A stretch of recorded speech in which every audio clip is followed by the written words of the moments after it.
right, so every economic poll in America is essentially saying the same thing, that the economy is awful and that the nation is on the wrong track. Yet we keep hearing from economists and the financial media that things are great. So over the weekend, the Wall Street Journal, they actually marveled at how resilient the economy has been. The article took a look at household debt service payments as a percentage of disposable personal income, just call it DSR.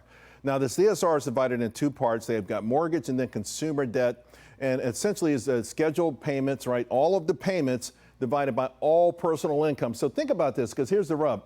The payments are divided into all personal income, even if someone doesn't even have debt. So let's just say someone is worth $5 million and they have zero debt. That kind of skews the number a little bit, tremendously, all right? And when 39% of folks take a survey and say they have less than $1,000 in savings, to me, that's the number the Fed should be talking about. Of course, politicians may not want to address it, but that's real life. In her latest piece, Salena Zito says, Democrats beware. Black voters are fed up and looking for a political home. I'm going to bring in now Washington Examiner, national political reporter, Salena Zito. Salena, it's been too long. You're absolutely fantastic with this. There's a line in your piece I want to share with the audience because I think it says it all. It's one of the people that you interview says, I don't think President Biden, is doing a good job. Not just because I don't think he has the cognitive ability to do it effectively, but because he knows no one like us. What did they mean? He knows no one like us. So the problem in our country, Charles, is that our cultural curators, so meaning the people that are in charge of everything big, corporations, government, economists, experts, they all live in these sort of super zip codes for the most part, in the 10 most wealthiest counties in the country. They really have very little interaction with people who are struggling. They don't know people. So what he's saying is he doesn't know anyone like me because I don't see an economist walking down the street of Duquesne. Yeah. Right? Yeah. And it's an inner city Black community that is outside of the city of Pittsburgh. It's an old mill town.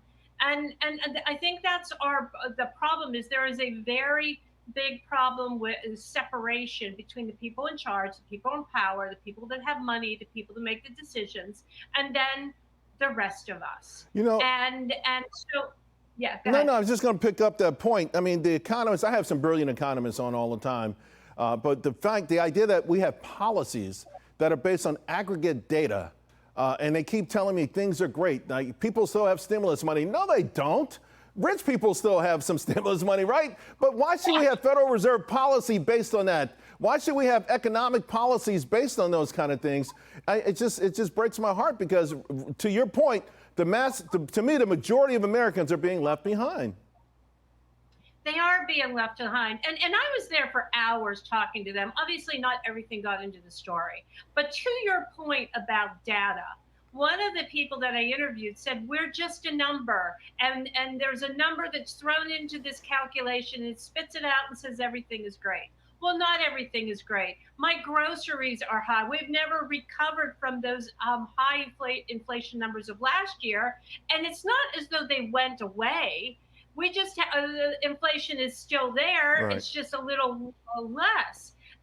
And so these people just feel so disconnected from the people in power. And they feel as though, you know, if they walk down their street in Duquesne, they wouldn't know what to say. They wouldn't know what to do. They wouldn't believe their eyes and the things that they see. I got 30 seconds, Salena. You wrote recently also about a sort of indifference towards politics right now. But in 2016, you called the evolution of Donald Trump long before Donald Trump even appeared on the scene.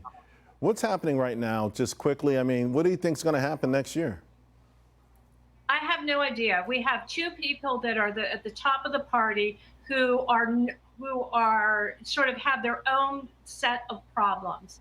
And the country is still searching. Right. Although Trump is leading right now, I don't know that that's what's going to be in 6 months from now. You know, we got to leave it there. I'm so glad to get you on. I hope to get you on longer. You are absolutely fantastic. No one has the pulse of middle America the way you do. Thank you very much. And now I hand it over to my good friend, Liz Clayman.